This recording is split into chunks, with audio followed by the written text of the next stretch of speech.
Some things never change. Iowa secondary is going to cover. They're going to hit and tackle. They're going to ball hawk. Don't expect that to change in 2024. We may be looking at one of the best secondaries again in college football. Welcome in, everyone, to Hawkeyes Live right here at the Voice of College Football. Appreciate you stopping by. As always, before you get settled, might as well hit that like button right now. Tell a friend or two or 50.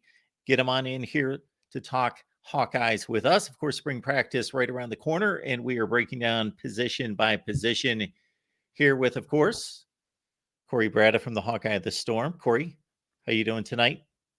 Doing good, Mark. How you doing? I am doing just fine.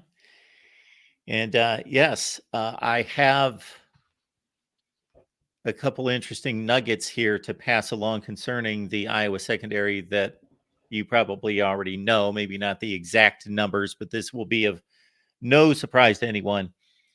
Since, let's see, this is going back to 2009, Iowa's intercepted 234 passes. That is the number one number in all of college football. So they lead in interceptions going back to 2009. They are fourth in pick sixes during that time. Now, this past season, as you well know, and you've discussed this here, for as well as the secondary played this past season, and minus Cooper DeJean over that back stretch of the season, didn't intercept quite as many passes as they typically do. 10 interceptions for the team. That was 65th in the country, but still airtight pass defense. Number 2 to Ohio State in yardage per pass attempt given up. So people may have caught the ball once in a while, but didn't go very far. So that's the Iowa secondary. And of course, Cooper DeJean was going to leave, but with all the talent that could have gone to the next level this offseason, guys like Quinn Schulte, of course, Jamari Harris, Sebastian Castro, you and the rest of the Iowa faithful have to be ecstatic about the decisions that were made. I think so. And I made the comment, I published a video earlier today on my channel about Quinn Schulte had not talked formally about his decision to return. He is not a guy who loves a ton of fanfare. In fact, I don't think he ever made an individual announcement about his decision to come back for a sixth year. He's a former walk-on from Cedar Rapids. So no doubt he bleeds black and gold and is just excited to be back for a sixth year and fortunate that the COVID year fell when it did to give him this opportunity because it's the last round for these extra COVID eligible players. So, yeah, absolutely agree with you. I mean, obviously you'd love to have Cooper back and had been told through the grapevine about 2 weeks ago that, man, even up until recently, Cooper really torn about that decision. Like it was not a slam dunk decision for him to jump to the league. I think he, in his heart of hearts, I'll just say, I think in his heart of hearts, he wanted to come back. But I do think, you have to use sound reasoning as it relates to money and opportunity and logic and future, all that. And I don't blame him one bit for making the decision that he made. It was unfortunate to hear, I think it was last week, Mark, that Cooper will not be participating at the combine. So that's unfortunate. How much will that hurt his draft stock? I don't know. I think it would be foolish on the part of any team in the NFL to pass up on him simply because they didn't see him at the combine. I mean, he put up a lot of great tape at Iowa. You can look at some of his numbers back in high school. His track numbers were impressive. He is a guy who is going to exceed, whether he's playing safety, corner, whatever he's doing at the next level, and certainly on special teams. So I'll be anxious to see where he goes. I think he's a first-round pick. As it relates to this DB room moving forward, yeah, you get Jamari Harris back for an extra year. Remember, he has missed time. Like, you go back to 2 years ago, he got arrested for OWI, missed a couple of games due to that. Then he had the injury, the serious injury that took him out in 2022. And then this year he had the gambling stuff, where he was out for 2 or 3 games. So it would just be nice to see him healthy. And I think he's a good kid. He was one of my favorite players to interview this past summer. In fact, I republished part of the interview with him on a recent video when he made the announcement to return to Iowa. I'm a Jamari Harris fan, and I'd love to see him take the next step forward, get those interception numbers up, because as you see, just one pick for him last year. Again, this DB room has a propensity to not only make plays, but also have to go pretty deep because of injuries. So, Harris missed time, Cooper DeJean missed time. So we saw a lot of Deshaun Lee. So yeah, he's going to be the leader of that cornerback group. And then Deshaun Lee is back again. He's a second-year guy now. Well, I should say he's a third-year guy. I'm sorry. He's a redshirt freshman last year. He's a sophomore now, but comes back with some experience, having taken the reins from week 1 when Harris was out in 2023. TJ Hall played a little bit. This is his third year now in the program. And I know he really dealt with the injury bug the latter half of last season. I remember, so I've brought this up many a time for people that follow my show. They know that the strong connection out of high school with TJ Hall was through our good friend Don Patterson. Don coached TJ's dad, Terrence, who's a wide receiver at Western Illinois, really good wide receiver at Western Illinois. And TJ was at one time committed to Washington. He was at one time committed to Arizona, and Iowa got him to flip to Iowa. He kind of disappeared off the radar last year, but again, some of that was injury related. And Deshaun Lee did elevate himself, I think, through bowl prep the previous year. So I'll be anxious to see what TJ Hall does. There's a spot up for grabs now with Cooper gone. I would assume that it's going to be a battle between Lee and Hall for that other spot. Now, John Nestor worked his way into some conversation late in the year as well. Chicago kid who is heading into his second year. So maybe he battles for that second spot. I think the bottom line is it's going to be, especially this spring and through winter conditioning, which has been going, it's going to be the race for creating depth and stability, because this is a position that typically requires multiple people, kind of like running back, like guys just go down a lot, it seems like. So that's corner. And then as it relates to safety, you get Xavier Wampa back, former 5-star. You hope he takes another step. I know there have been some conversations from the outside that people that think he hasn't really met expectations yet. I don't know. We don't hear his name a whole lot. And part of that is probably because he's doing his job. And no, again, you look at his numbers, sort of modest, 1 interception this past year. But for the most part, that defensive backfield, I mean, they kept everything in front of them, and that's what Phil Parker's unit should be doing. And they are opportunistic, drop some opportunities. I know Xavier was one that had a couple opportunities that he'd like back, but he's returning. You get a 6th-year guy back in Quinn Schulte. The play from the Big Ten championship game that comes to mind, Cohen Intranger running back on special teams after missing a tackle on a punt return or kick return. I think it was a punt return. And he comes all the way back and makes a tackle inside the 5. That play went viral. And I know there were coaches that were reaching out to Iowa coaches like, hey, who's this guy you guys got in the roster? Like, this kid's impressive. This is the type of effort kid you want. So he'll be in the mix. And certainly Sebastian Castro coming back as the cash guy. He was the one I probably did not expect to have returned, because I think he would have gotten drafted. Now, maybe Schulte or Harris would have found a late flyer. I think Castro was probably at least a 5th or 6th round pick, I would think. I'm no NFL draft scout, but he put a lot of tape out there. Go back to the Iowa State game, go back to the Wisconsin game. Both those games were on the road. He's just a guy who plays with a reckless abandonment, if you will. So a lot of experience. There's no question about it. I think more experience with the safety / cash. Couple things I noted on the video earlier today, and I don't have confirmation on this. I did send an email out to Iowa. I did notice through the Iowa roster, the online roster, we've had a couple of changes per the roster. Now, again, these could be clerical errors. There have been clerical errors made on the roster in the past, but I noticed today that Jackson Rexroth, who had at one time been a walk-on DB, had moved down to linebacker, had made the depth chart at one point, actually, I believe 2 years ago at DB, moved down to linebacker in 2023. He is now listed as a DB again. So if he's playing DB, he's almost guaranteed to be a safety. Maybe he's a guy who could work into the cash spot behind Sebastian Castro. But again, waiting confirmation on that.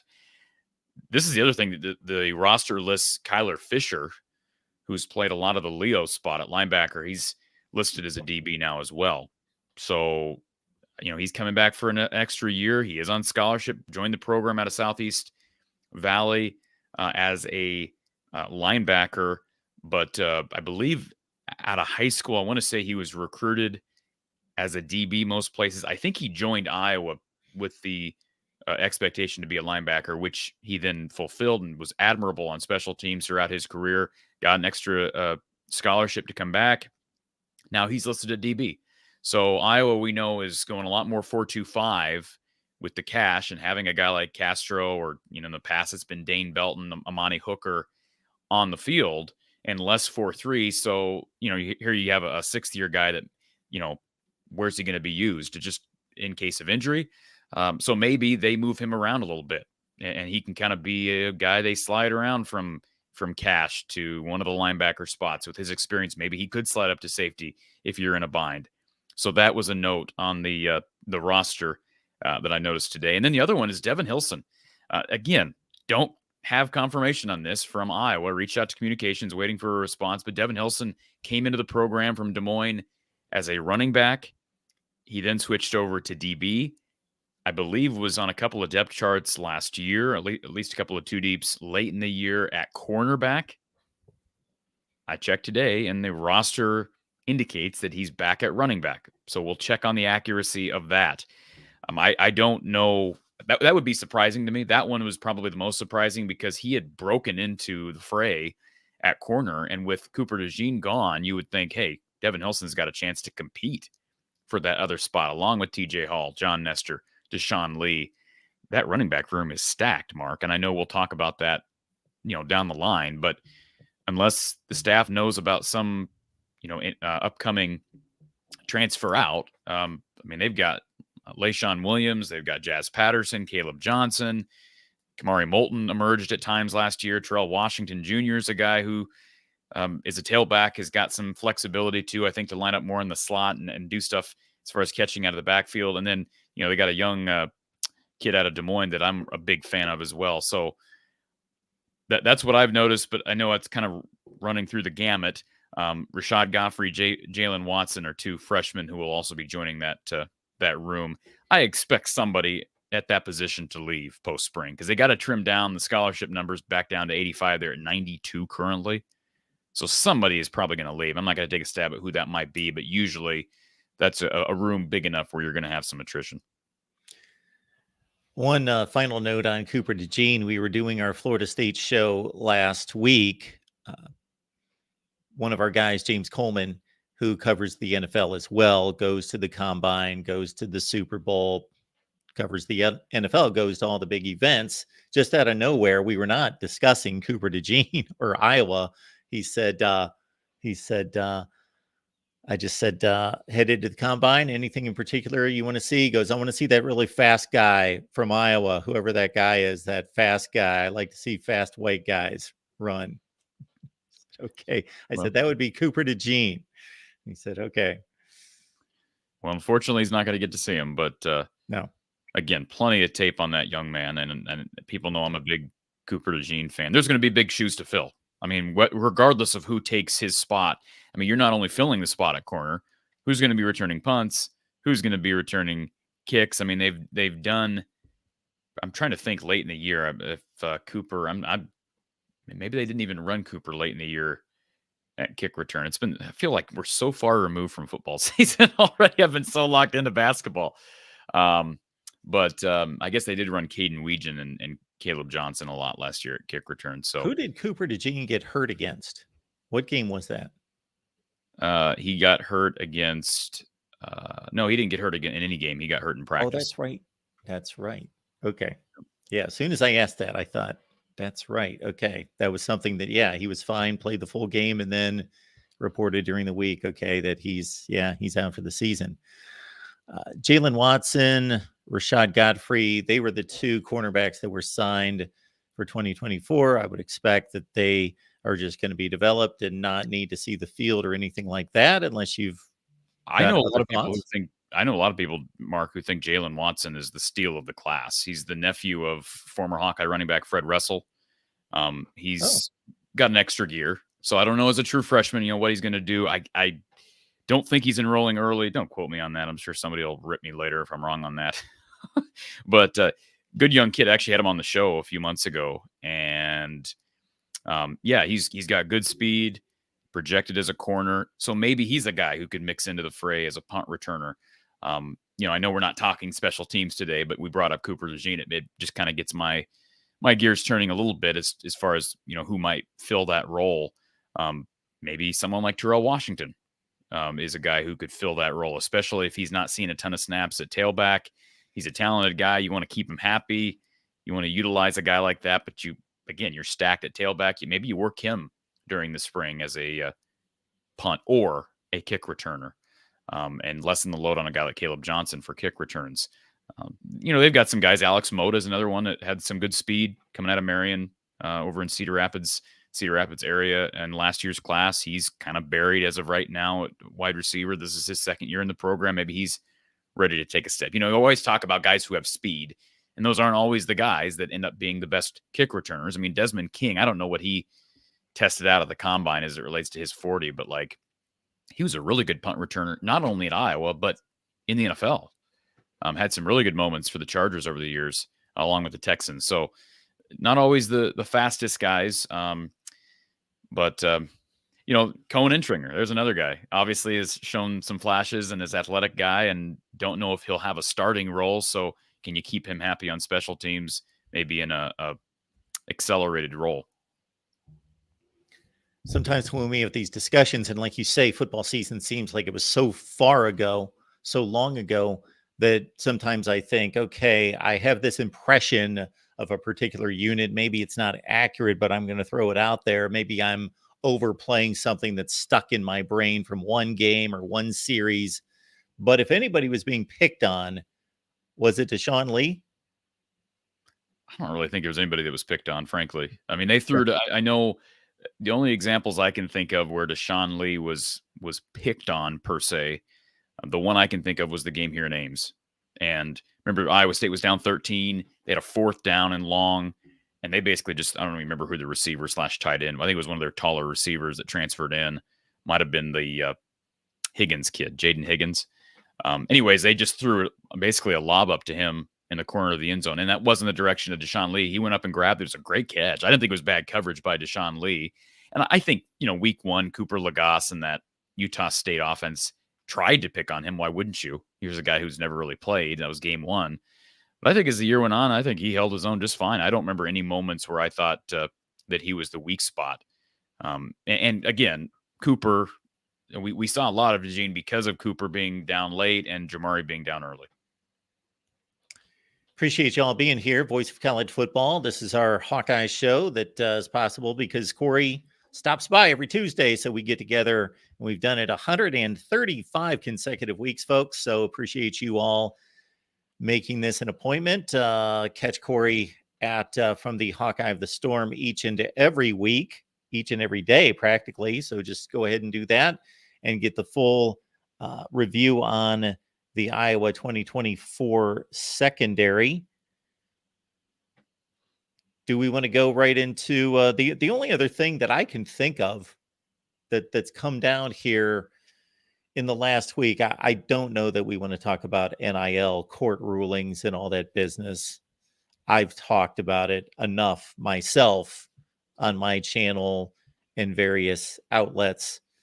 I was going to ask your impressions and then give you some facts and figures from what would be an expanded, not just a 12-team playoff, but possibly a 14-team playoff, and my theories on why the Big Ten is pushing for a 14-team playoff. I'd love to hear it because I saw that. I've seen a little bit of scuttlebutt on social media, but I have not delved into it. Why are we talking 14 and not 16? Why can't we just do 8 or 16? Because I've got a theory. Okay.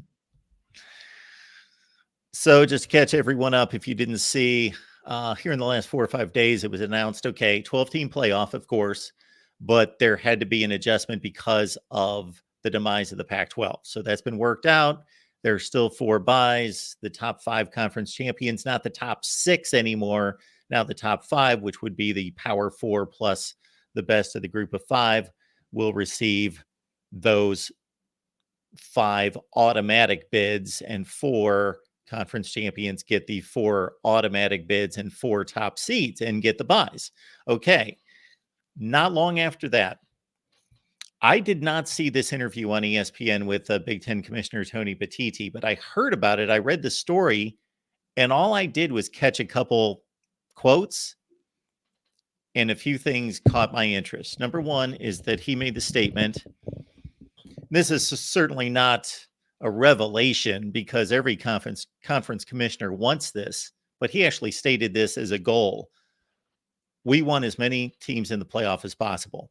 So he states that, just says, meaning we're going to take, not we're just going to cross our fingers and wish that it happens. No, it was stated with some initiative, like we're going to make moves to make it more likely that we get more playoff teams from the Big Ten.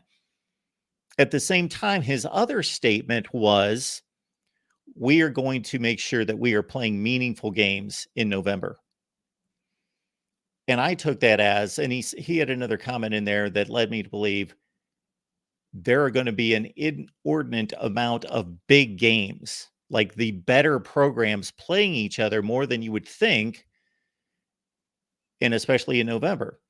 So I thought that's great to have those 2 goals. Those are 2 excellent goals because you're getting teams in the playoffs to give your league the most exposure, and you're also playing the most meaningful games in November to give your league a lot of exposure, big TV ratings, all of that. However, those 2 goals run completely contradictory to one another, because the more you play your best brands against each other, the more the records are going to be suppressed and knock those teams out of the playoffs.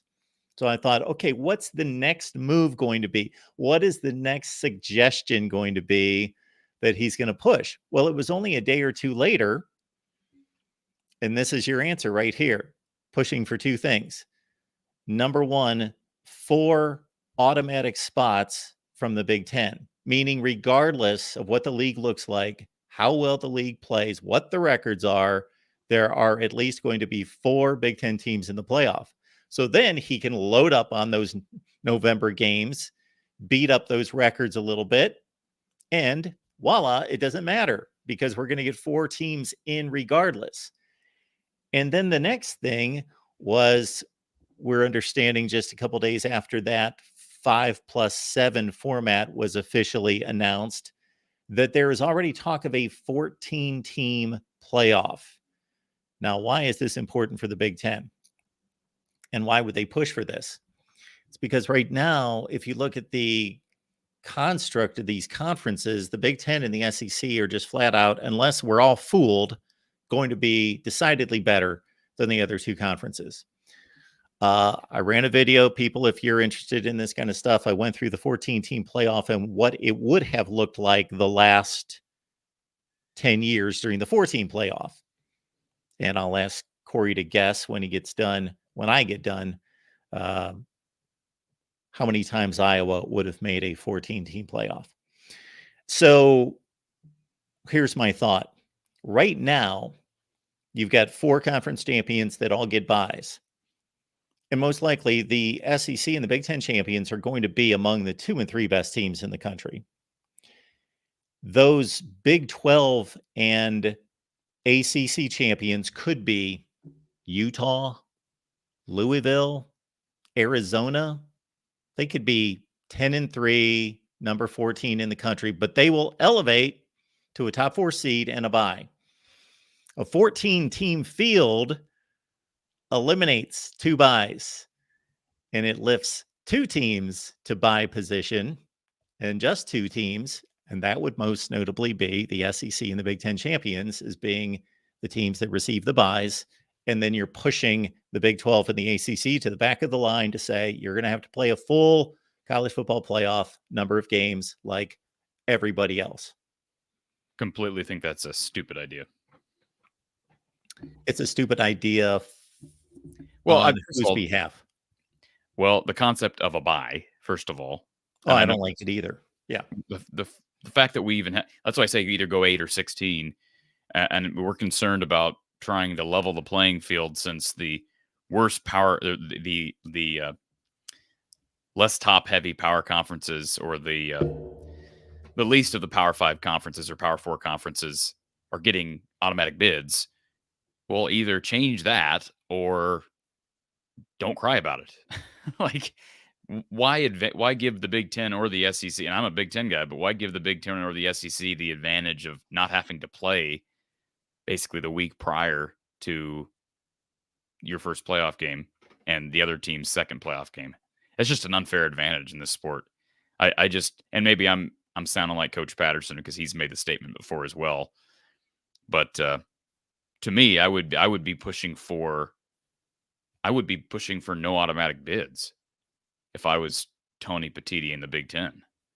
You know what? That doesn't help the Big Ten having automatic bids. It hurts the Big Ten. Not the four automatic bids. I'm saying as it stands right now, you've got 5 automatic bids, correct? Yes. I think the automatic bids are inconsequential now that you're up to 12 teams.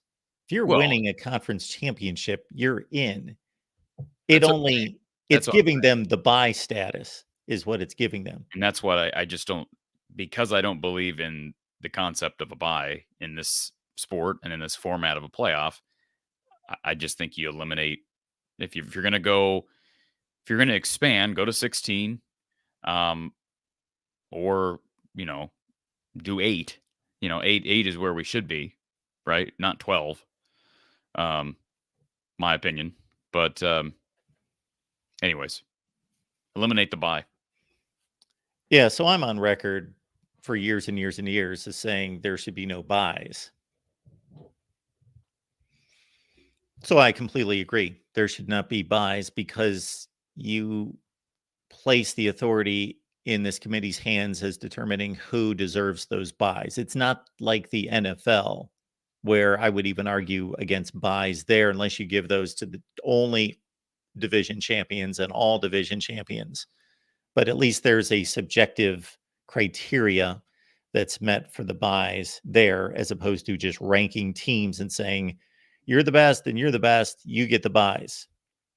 Yeah, to me, account for the disparity between the Big Ten, SEC, and everybody else, not by giving them an extra week off where they don't have to play, but account for that by not giving these other conferences automatic bids. So, I mean, we don't have to give the Big Ten or SEC automatic bids, but as you said, the Big Ten and SEC are always going to have, the top team from each conference make the 12-team playoff. So just, or again, 8 or 16-team playoff. So just no automatic bids. And hey, if the ACC gets left out because Florida State and Miami are still crap and nobody else emerges, I'm not saying that they were both crap last year, but you know what I'm talking about. So that would be my take on this. But you're I'm sure you've thought about this a lot more than I have. Yeah, that's what YouTube pays me to think about. YouTube does not pay me to think about that, Mark. Yeah, to think about the Hawkeyes and Caitlin Clark. That's right. By the way, there is a question in the chat. I put it in the you mind if I throw it up here, Mark? No. So Derek wants to know about Marvin McNutt being introduced as the head football coach down at Keokuk High School. I did see that, and it sounds like based on a tweet that I saw, it sounds like Marvin was interested in the wide receiver coaching job at Iowa, and I don't know. I doubt he was even interviewed, is my guess. That's my guess. I don't have any inside information. I've not reached out to try to find out, but my guess is he wasn't interviewed. It sounds like John Budmeyer was the plan all along. I know a lot of fans would have loved to have seen Marvin McNutt. I don't know what kind of a coach Marvin would have been, but just given his resume, given the position he played, he does have some coaching experience. It wouldn't have been his first go around. I think it would have been a sensible hire as opposed to a guy who's never coached receivers, never played the position, and doesn't really expand their recruiting base. That'd be my thought, but haven't really addressed the John Budmeyer stuff on my channel either. I've just kind of been putting it off because I don't want to talk about it. But anyways, congratulations to Marvin. I think I mentioned the other day that I ran into Marvin at the Big Ten championship game, and had a short conversation with him, and I need to get him on the show. I'd love to be able to do that, and we can talk Hawkeye football. But hopefully someday they see him. I think that's what his tweet said, was that hopefully someday he'll be able to have an opportunity to coach at his alma mater. I know he bleeds black and gold. Somebody asked me in the chat, I've lost track of where it is, but somebody asked me if I would take Iowa as a 20-1 shot to make the playoff. And I can't guarantee which way I would go on that, but I would tend to say yes. 20-1 odds are really good to make the playoff, a 12-team playoff. I mean, I don't think that's a slam dunk one way or the other. They have a better opportunity, in spite of what we've talked about with the expanded Big Ten and teams out west making the conference more difficult. They have a better chance, a significantly better chance of making the playoff this year than they did last year. And that's in spite of the fact that their schedule was in large part cake in 2023. And it's not cake in 2024, but it's more cakey than we thought because of some of the losses, because of what UCLA is dealing with, because of what Washington, the losses they're dealing with. It's doable, and they're getting a lot of guys back. We talked about this. We're going to probably talk about it for the next 3 months, but no, what do they got to go? 9-3, 10-2 to be in that conversation? Sure. They got a chance to go 9-3. They got a chance to go 10-2, 100%. Yeah, 10-2 will get the job done. 9-3 leaves them, again, folks, if you're interested in this kind of stuff, I laid it all out for 10 years. 9-3 pretty much puts you at a place where you probably have a 25% chance of making a 12-team playoff. But 10-2 gets you in the Big Ten. And by the way, Aaron, I know the question about Cade McNamara. This is not, the first one who's asked this question. If you put the line at Cade playing, I guess this is just kind of an arbitrary number, in 8 games, are you taking the over?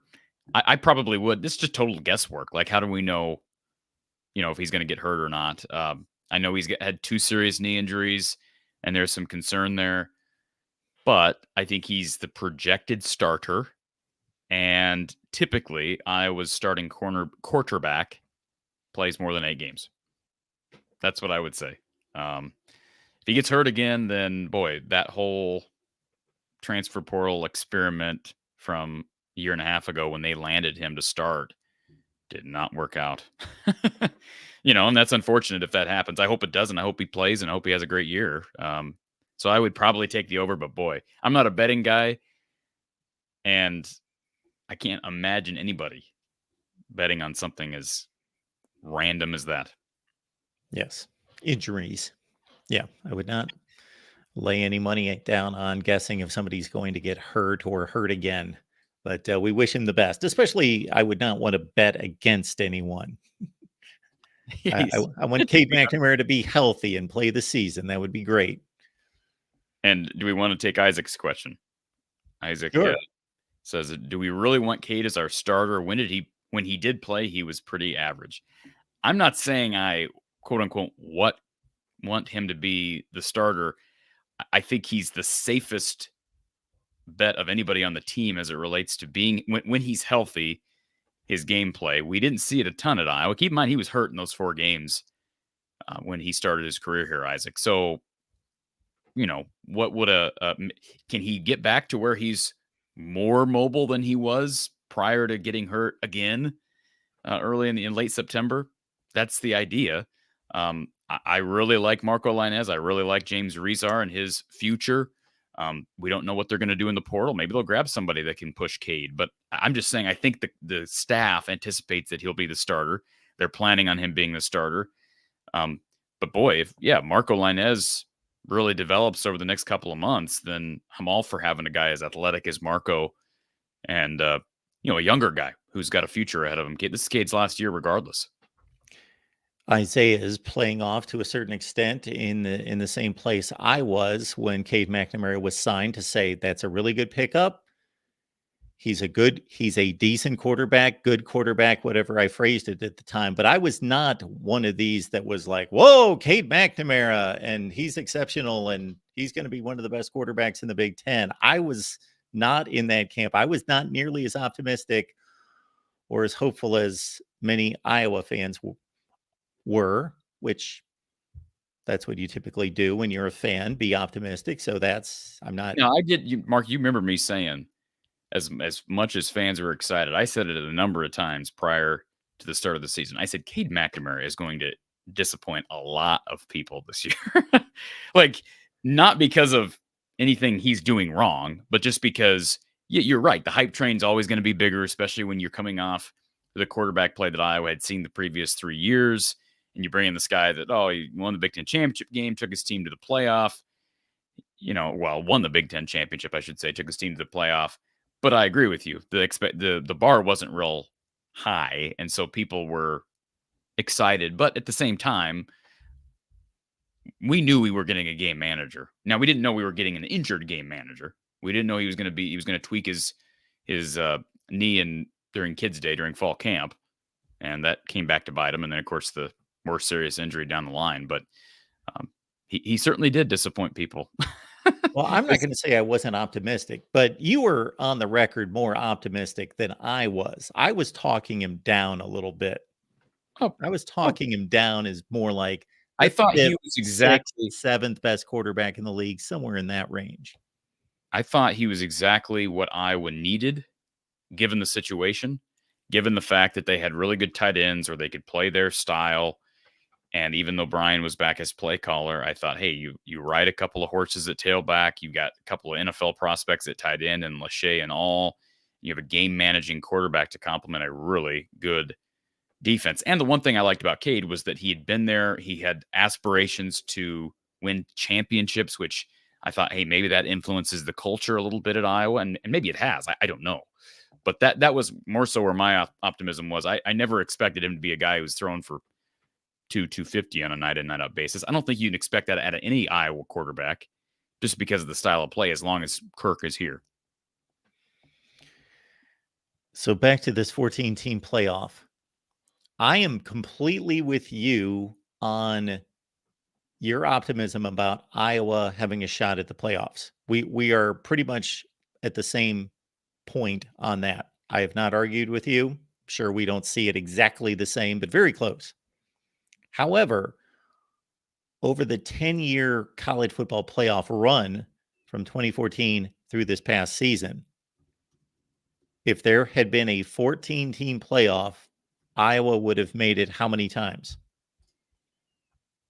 From 15 or 2014 to present? Yes. Either 2 or 3.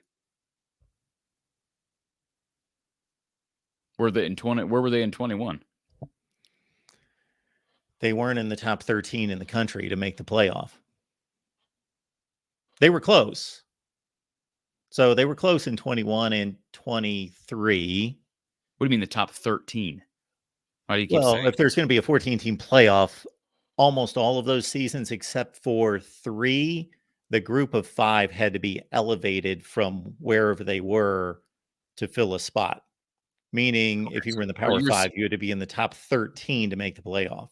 So let me just clarify this for people that don't pay attention as much as I don't pay attention. The G5 is getting an automatic bid every year. Yes. I think I lobbied for that last week, and now I'm like, I don't know. That's kind of stupid, but I understand. Yeah. I'm fine. I'm fine with it. No, I mean, if you can't make the top 13, whatever. But here's the thing: they were really close in 21, and they were really close this year. Yeah. So I mean, the problem lies where they have been is, hey, they got a great chance to win the West, and 2 of the last 3 years they've done that. They did it in 2015. They should have done it 2 years ago. But the problem has been, hey, even if they win the West, they're going to get killed in the Big Ten championship game. Although we're still able to have those conversations leading up to the Big Ten championship game. Hey, if they pull off a miracle, might they sneak in? Now, that's not a concern. First of all, the West doesn't exist anymore. But it's more so, can you claw your way to 9-3, 10-2 to put yourself in that conversation? And I do think, I mean, not trying to compare this roster because we don't know exactly what this roster is going to look like yet for 24. But when you compare the personnel, the experience they have, the production they have returning this year, in comparison to even what they had 21, 22, 23, I'd like to think with the addition of Tim Lester as the OC and play caller, they've got a chance to be a better team, overall. You get Cooper DeJean back would have been the cherry on top. The one big thing we were, worrying about or wondering about, I should say, was the SEC or the Pac-12 entries into the conference. So with UCLA and Washington potentially down, I think that just opens the door more. Yeah, I agree with you that this first year with the Pac-12 teams entering has been a good situation for Iowa. They got the best draw that you could have imagined. You would rather, if you're going to play two of those teams, you'd rather them be UCLA and Washington. Fair? Oh, yes. Yeah. Yes. That's who you want to play. Just to recap, and we run through the schedule and do it every week. We should just do that every week. Should we just run through the schedule every week and make our picks? But if you look at September next year, you get Illinois State, Iowa State, Troy, all at home. So they should be 3-0.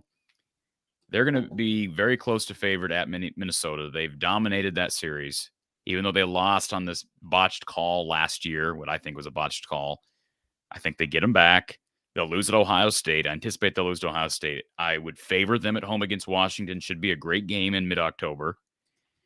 And, at Michigan State, new coach, question marks, 50-50 game. Home against Northwestern should be a win. Home against Wisconsin, they beat them there last year. Again, should be a 50-50 game. Got to get a chance of winning. And then at UCLA is another tough game, but a winnable game against a team with a lot of change. At Maryland, same thing. No Tagovailoa there anymore. And then home against Nebraska. I'm just saying, you could easily come up with 10 wins on that schedule. Now, you could come up with 4 losses. You could come up with 5 losses if things go horribly. Sure. I don't know that the floor is much less than 5 losses on that schedule. I mean, I don't know how you could go more than 5 losses. They're missing the teams that are probably 4 of the top 5 in the conference. And by the way, who's I'm not going to call them. I'm not going to say names. I'm not going to do what you have sworn not to do, Mark. The guy in the chat, we'll just call him Jimmy Boy. Giddy over weak scheduling? What are you talking about? What are you talking about? Weak scheduling. I love how the comment, first of all, weak scheduling. Weak in comparison to what? Weak relative to the rest of the conference. The West is gone. Okay. They do not control what. Now, they do have Minnesota, Wisconsin, Nebraska. They don't control who's on their schedule. This is the schedule the Big Ten gave them, and it's not based on division anymore. So I don't want to hear that nonsense about the Big Ten has made these divisions based on how to balance things out, right? That was the whole goal in mind when making these schedules. So no, what are you talking about? What are you talking? Am I giddy over the weak scheduling, Mark? I think we're just having a conversation. No, you're just pointing out that although the Big Ten might be the best conference in America, this is about as good as the schedule could possibly lay out. But it's also paired with the fact that I think this team has a chance to be really good. So it's just a matter. I don't think it's going to be quite as hard as we thought it might have been a few months ago. That's the whole point. It's still going to be hard. You realize Washington went to the national championship game last year? Yeah, guys wearing the same uniforms went to the national championship game last year.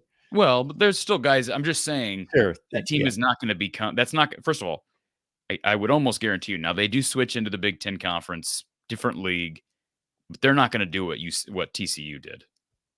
They're not going to just completely fall off the face of the earth. Now they may fall back to a 7 or 8 win team, but I certainly don't think they're going to be a 4 or 5 win team. I would tend to agree. Although different quarterback, wide receivers gone, their entire offensive line left, their best pass rusher, their best corner, who's one of the best in the nation. They got gutted. Their coach, their offensive coordinator. Yes. By the way, what do you think about the Ryan Grubb situation. Like him, the hopping. I mean, it's just amazing to me. These guys, these coaches that are this seems like this off season we've seen more of that than ever before. Guys take a job and then 2 weeks later they take a different job. That's incredible to me. Do we used to see stuff like No, that? nope, we did not.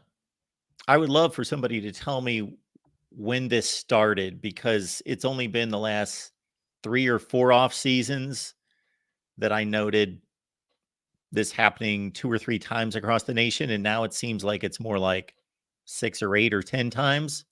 It just used to be assumed, I think, based on just the way the sport was run, the industry expectations, the expectations of taking a job. Like if anyone takes a job out there, there is not, unless it's a specific type of industry, there's not a seasonal aspect like there is in football. Of course, you get hired to coach football games, and you're basically paid and hired and paid to win football games. Therefore, there's always been an assumption that you take a job in the off season, you're at least going to stay through one football season to work on that season, and then you move on or look for opportunities, if so be. But yeah, guys are taking jobs for 3 weeks and leaving.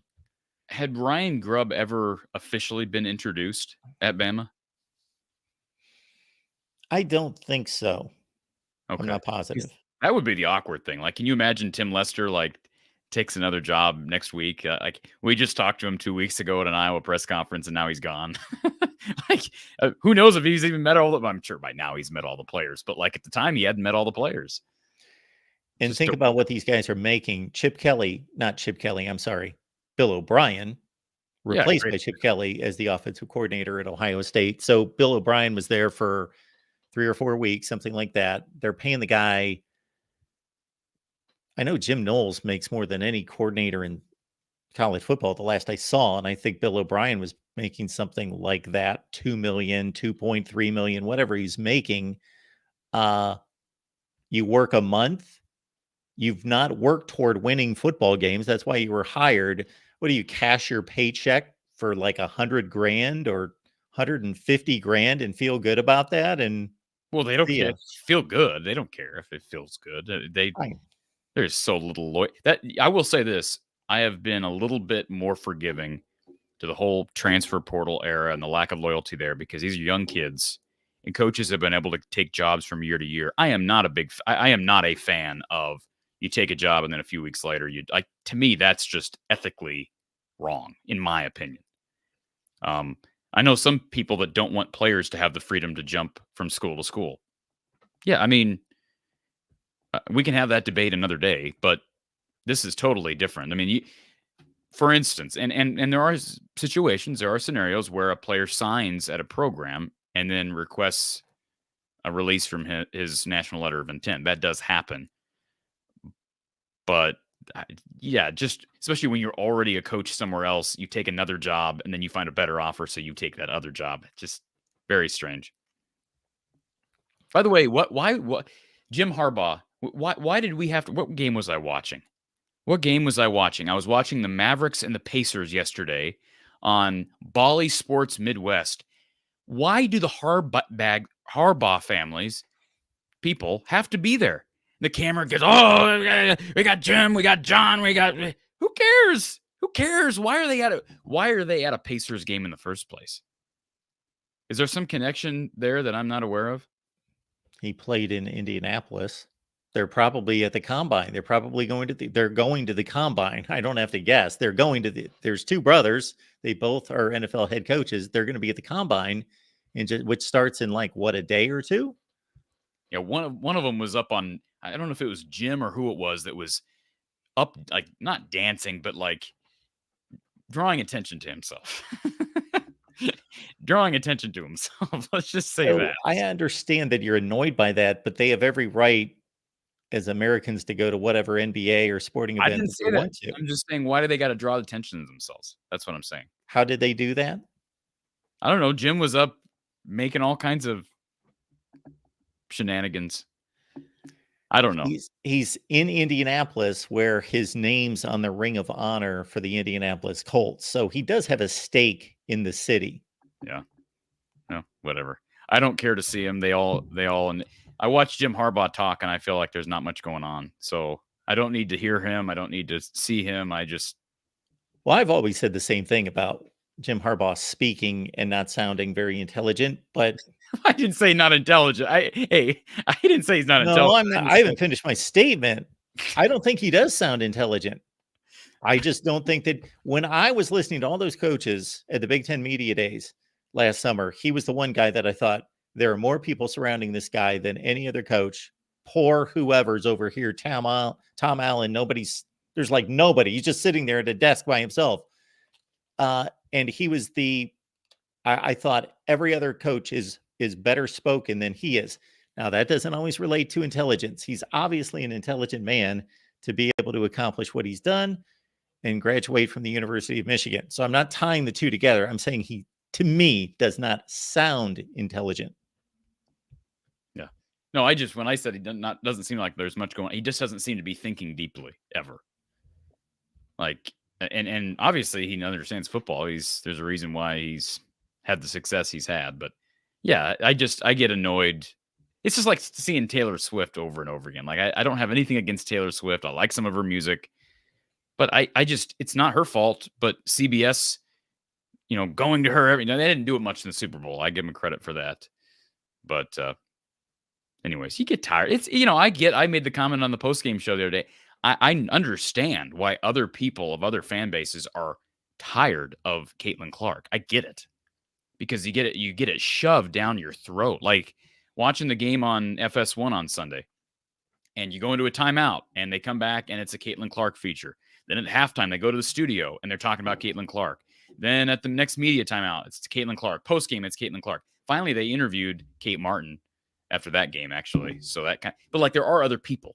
There are other people we can feature, but money talks. And Caitlin Clark is making all these networks a lot of money right now. So I understand it, but I can also understand why other people are just tired of it.